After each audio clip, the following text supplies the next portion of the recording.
A ver, todos queremos saber cómo se hizo rico el mundo moderno, ¿no? Conquista, poder, es la historia que nos han contado siempre. Pero, ¿y si esa historia, la que parece tan obvia, estuviera equivocada? Hoy vamos a darle una vuelta a todo lo que pensábamos sobre la riqueza de las naciones, con una idea que lo pone todo de cabeza. La pregunta es gigante. Pensemos esto. Por miles y miles de años, la humanidad vivió básicamente en la pobreza. Y de repente, hace unos 200 años, ¡pum!, algo explotó. La riqueza mundial se disparó. Los economistas le pusieron un nombre: el gran enriquecimiento. La pregunta del millón es, ¿qué fue lo que encendió esa mecha? Y bueno, la respuesta que siempre escuchamos es la conquista. La imagen es bien clara, ¿cierto?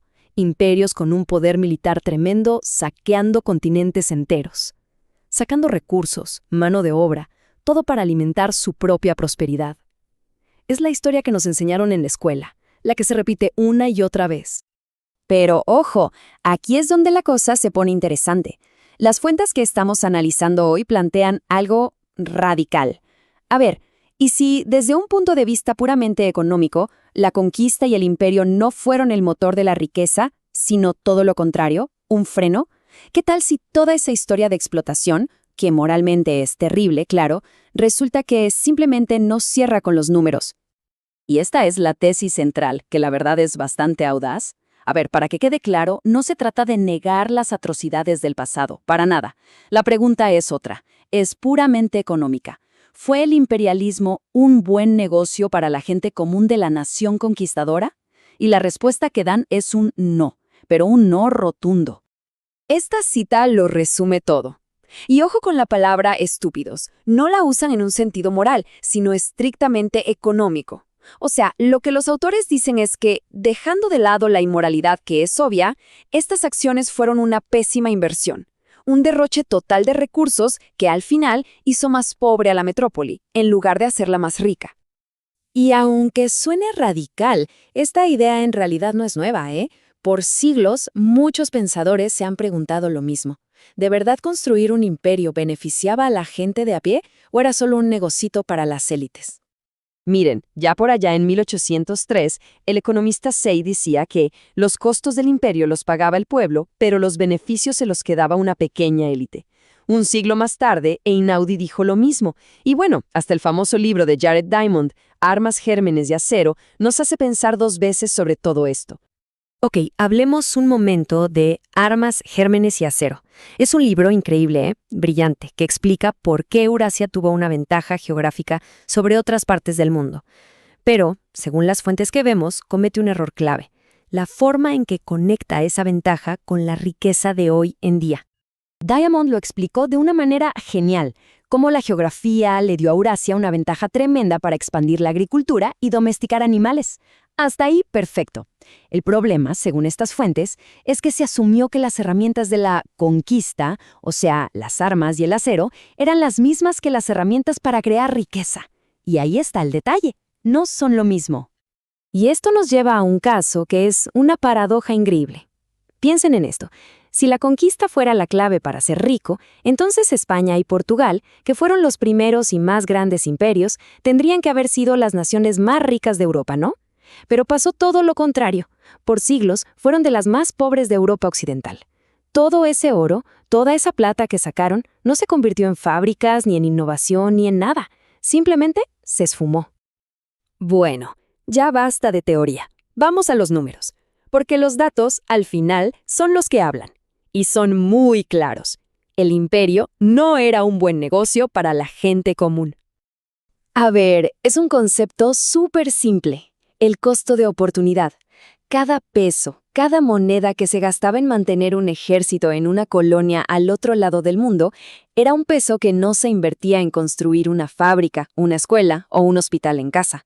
O sea, el imperio desviaba una cantidad de recursos gigantesca de la economía local. Y este número es impresionante. Uno se imagina la era de los imperios con barcos yendo y viniendo por todo el mundo, ¿verdad?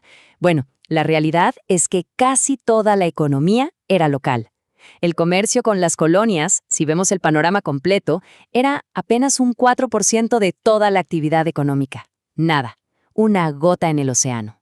Tomemos el caso de Gran Bretaña, el imperio más grande de todos. Uno pensaría que la India, la joya de la corona, era su socio comercial número 1. Pues no, el comercio con Estados Unidos y con otros países de Europa era muchísimo más importante, 5 veces más grande. Esto nos dice algo clave. El verdadero motor económico era el comercio entre países iguales, no la explotación de las colonias. Y este patrón se repite en todos lados. Miren, en Bélgica, el Congo hizo millonario al rey, pero a nadie más. El Imperio de Alemania, económicamente, fue un desastre, inútil. El de Italia solo trajo deudas y muerte. Es la misma historia una y otra vez. El imperio beneficia a unos poquitos, siempre a costa de la mayoría. Entonces, la pregunta es obvia. Si el saqueo y la conquista no fueron la causa de la riqueza moderna, entonces, ¿qué fue? Bueno, las fuentes proponen una respuesta que es mucho más simple y mucho más poderosa. La respuesta, de verdad, es sorprendentemente simple. Comerciar, no saquear. Es la idea de que cooperar e intercambiar cosas voluntariamente genera mucha más riqueza que la violencia. Y tiene lógica, ¿no? Piénsenlo. Es mucho más rentable venderle productos a una nación próspera, a gente que tiene con qué comprar, que tratar de sacarle hasta la última gota a una colonia pobre. Y la mejor prueba de esto son los países que se hicieron ricos sin tener imperios. Suecia, por ejemplo, tuvo colonias insignificantes y se hizo rica. Austria no tuvo ninguna y se hizo rica. Suiza, ni se diga.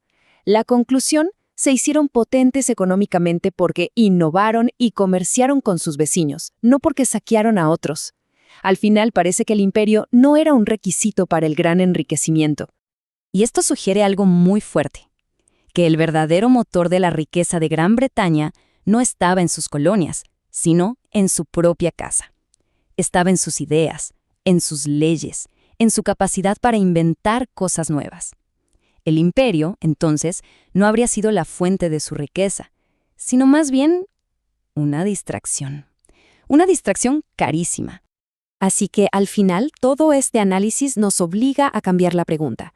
Si no fue la violencia, si no fue el robo lo que causó el gran enriquecimiento, entonces, ¿qué fue? La respuesta parece apuntar a otro lado, no a lo que se puede tomar por la fuerza, sino a lo que se puede crear en libertad.